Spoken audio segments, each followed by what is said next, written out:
It was another crisp autumn Sunday afternoon. Me and 11 other idiots were having our weekly pickup football league game. As usual, I was our team's quarterback, and on this particular day, I was doing what I did best, throwing errant passes to the wrong team. As the beatdown continued and the interceptions mounted, my team pleaded to end what was turning out to be yet another one of my public humiliations. However, my friend on the other team wanted to continue. "I gotta pad my stats, man." He said a forfeit was out of the question.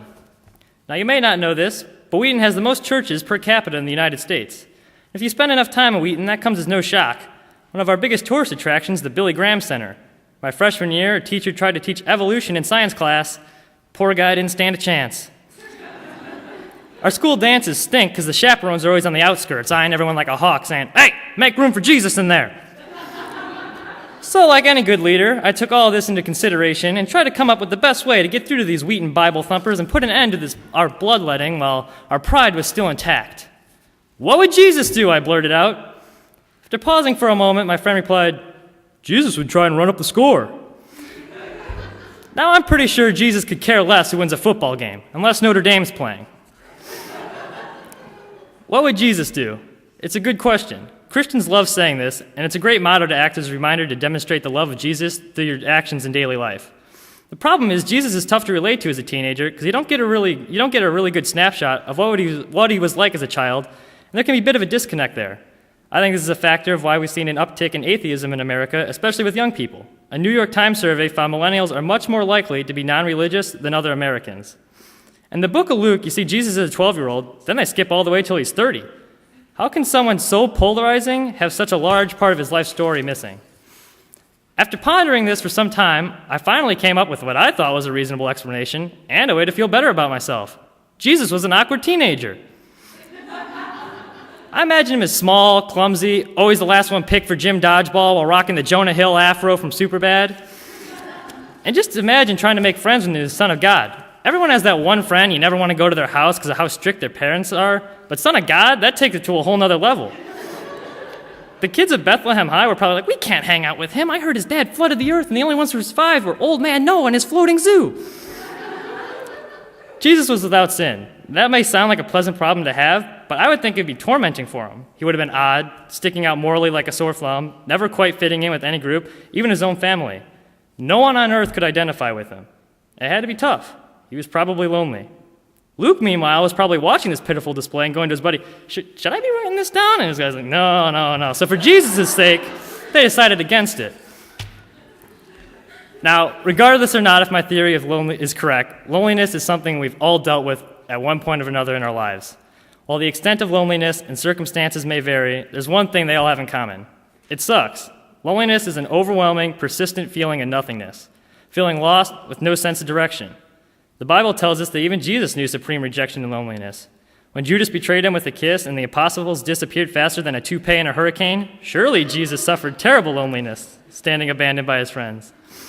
But unlike us, Jesus' loneliness reached its apex the moment he became for sin for us on the cross and was forsaken by his Father. First, he was estranged by sinlessness, and then from being sin. Because he died on your behalf, as well as being alienated from God and man, you enjoy the full fellowship of God and all of his redeemed saints forever.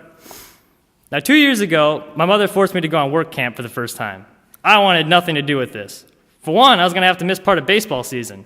For some reason, my teammates didn't seem too upset I was going to be gone for a week. But second, it was a church trip, and I was going through a difficult relationship with religion. Before we switched churches, I hated going to church. My favorite pastor, who was really enthusiastic about what she was preaching, left. After she left, I'd be sitting in the crowd listening to the new guy, and it was like all the energy had been sucked out of the building. It didn't even sound like he believed what he was saying. He'd be up there talking, and in my convoluted mind, it came across like, "This is the gospel, according to Luke." Now, according to Luke, the guy got out of the boat, started walking across the water. I don't know, sounded crazy to me. Maybe he's a drinker. But hey, I'm not saying it happened. I'm not saying it didn't. This is just what Luke said. So after that, I began to lose enthusiasm for religious stuff. I still believed in a higher power, but I had some lingering doubts. So some religious trip where I was going to have to miss part of baseball season and spend a week with people I barely knew did not sound like a good time to me. The first couple nights there, I was really lonely. One night I was sitting by myself outside on a railing watching heat lightning flash in the distance. In an attempt to pass time, I began talking to myself. With all the talk about God on this trip, I said half-jokingly, "God, you there?" A couple seconds later, there's a flash of lightning in the distance. I was like, whoa, that's just a coincidence. Doesn't mean anything. "Show me you really care." I waited and nothing happened. Yeah, that's what I thought. All of a sudden, I get a tap on my shoulder. And I turn around, and it's one of the seniors, Jeffrey. And I'm thinking, really? Really, old man? This is your answer? You work in strange ways, I'll give you that. Jeffrey, despite the fact he thought I was a mental patient sitting here talking by myself, asked if he could sit down.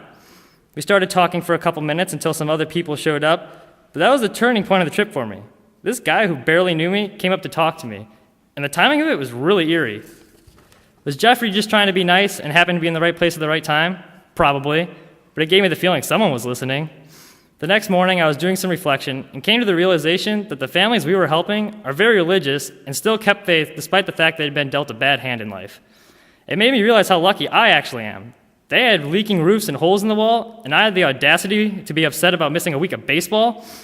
God had sent us to be a form of support in their lives, and in the process, I got a little more appreciation for the support in mine. I'm sure you've heard the expression, misery loves company. That usually has a negative connotation, but at the same time, it contains a basic reality. When things in life seem to be falling apart, it seems imperative that we have someone near us to help best bear the load. God is always there in the form of loved ones, family, friends, and community. Our scripture today is from the book of Isaiah and is directed to an Israelite audience living in Babylon toward the end of the Babylonian exile. They are messages of reassurance to Israel that they have been chosen by God and would not be forsaken by him. "Do not fear, for I am with you. Do not be afraid, for I am your God. I will uphold you. I will strengthen you. I will help you. I will uphold you with my victorious right hand." We are never truly alone. You might be asking, if this is the case, then how can we still feel alone? God does not work on the same time schedule that we do. Joseph knew years of loneliness before he was elevated by God to a position of being able to save his family. Moses had to spend 40 long and lonely years in a desert wilderness before God called him from a burning bush and sent him to lead God's people out of slavery. It is easy to become so overcome with our circumstances that we forget God has a plan and purpose for our life.